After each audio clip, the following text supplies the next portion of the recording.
পঞ্চায়ত নিৰ্বাচনত এটাও ভোট লাভ নকৰিলে এগৰাকী প্ৰাৰ্থীয়ে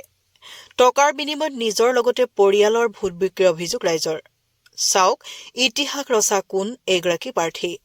এইবাৰ পঞ্চায়ত নিৰ্বাচনত এক আজব ঘটনাৰ সাক্ষী হল অসমবাসী ঘটনা বঙাইগাঁও জিলাৰ অন্তৰ্গত ২২ নং আলুখুন্দা গাঁও পঞ্চায়তৰ ৪ নং ৱাৰ্ডৰ সদস্য পদৰ নিৰ্দলীয় প্ৰাৰ্থী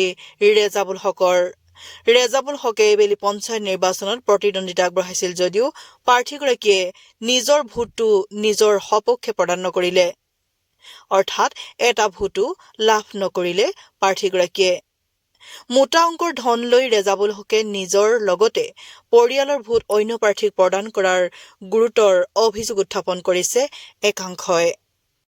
মই আলুখুন্দা জিপিৰ পৰা ৪ নং ৱাৰ্ডৰ পৰা মই সদস্য পদত প্ৰতিদ্বন্দ্বিতা কৰিছিলোঁ কিন্তু মই দুৰ্ভাগ্যত মই ১৪৪টা ভোট পাই মোৰ সমাপ্ত হৈছে কিন্তু মোৰ বিৰোধী আৰু বহুত কেণ্ডিডেট আছিলে কিন্তু ইয়াত যেহেতু ৰেজাবুল কৰিম আছিল তেওঁ কেণ্ডিডেট হিচাপে আছিলে কিন্তু তেওঁৰ বক্সত এটা ভোটো পৰা নাই মই পলিঙত নিজে মই আছিলোঁ কিন্তু কি হ'ব পাৰে আপোনাৰ মতে কি হ'ব পাৰে তেওঁ ষড়যন্ত্ৰমূলকভাৱে কোনোবাই ভোট দিয়া হয়তো নিশ্চিত বা তেওঁ নিজৰ কাৰণ তেওঁ কেণ্ডিডেট হিচাপে তেওঁ নিজৰ ভোটটো হ'লে পৰিব লাগিছিলে তেওঁৰ মাক দেউতা সেইখিনিও পৰিব লাগিছিল যদি পৰা নাই নিশ্চয় কোনো ষড়যন্ত্ৰ আছে এইখিনি পুৰা সন্দেহজনক কথা গতিকে নাই এই কোনো কমপ্লেইন কৰা নাছিল তাৰমানে এইটো আমি ক'ব পাৰো নেকি যে টকাৰ লালসাত পৰি তেওঁ নিজৰ ভোটটো নিজে দিয়া নাই বিক্ৰী কৰি হ'ব পাৰে আমি সঠিক ক'ব নোৱাৰো যদি হ'ব পাৰে নহ'লে নিজৰ ভোটটো নিজে কিয় দিয়া নাই তেওঁতো কেণ্ডিডেট হয় তেওঁ যদি কেণ্ডিডেট হয় হিচাপে যদি তেওঁ প্ৰতিদ্বন্দ্বিতা নকৰিলেহেঁতেন তেওঁ ১৭ তাৰিখে আউটে উদ্ধাৰ কৰিব পাৰিলেহেঁতেন কিন্তু তেওঁতো কৰা নাছিল ইলেকশ্যনৰ আগৰ দিনখনতো ঠিকেই আছিল তাৰ কেনেকৈ এনেকুৱা পৰিস্থিতি হ'ল ইলেকশ্যনৰ প্ৰাক মুহূৰ্তত হঠাৎকৈ তেওঁ বহি গ'ল আমি এই মুহূৰ্তত আমি ৰেজাবুল হকৰ ঘৰত উপস্থিত আছো হয় আমি তেওঁৰ লগত ফোনত যোগাযোগ কৰাৰ কাৰণে চেষ্টা কৰিছো কিন্তু ফোনটো ধৰা নাই আমাক এৰাই চলিছে কি ক'ব সাংবাদিক এৰাই চলিছে কি ক'ব এতিয়া আপোনালোকে এইটো কিবা চিন্তা চৰ্চা কৰক কিন্তু মই যিখিনি ক'ব লাগে সেইখিনি ক'লোঁ ইয়াত হয়তো মই ভালকৈ আৰু বেছি কিছু নাজানো যাৰ কাৰণে মই আৰু ক'ব নোৱাৰিম পঞ্চায়ত ইলেকশ্যনত কেণ্ডিডেট আছিল নেকি আছিল কোন দলৰ পৰা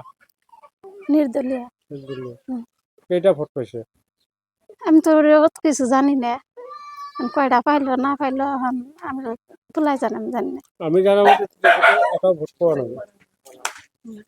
আপনি ভোট কাক দিছে আমি এখন আমরা গরিব মানুষে করে ভালা পাইলো না গতিকে শুনতাছি যে আমার বাড়িগুলো এই যে ফজলু উনি আর হবো বলে আশা আছিল পরে তাকে দিছি ভোট নষ্ট করে কি করবো আমার পোলার ফিল নাই নিজৰ ল'ৰাক আপোনালোকে ভোট দিয়া নাই দেখতাছি ফিল নাই আমৰা গৰিব মানুষ নিজৰ ল'ৰাটোৰ যে সন্তান ৰেজাউল যিয়ে নিৰ্বাচনত প্ৰতিদ্বন্দ্বিতা কৰিছিল তেওঁ নিজৰ ভোটটো নিজে দিয়া নাই নেকি তা তো আমি জানি না ওর ব্যাপারও জানি ওর ভোটের কথা আমি কিভাবে কম এটা ভোটো পোৱা নাই তেওঁ ওৰাও জানে আৰ আল্লাহ জানে আমি কিভাবে কম তেওঁ কি কৰে আচলতে ৰেজাউলে হাজিৰা কাম টাম কৰে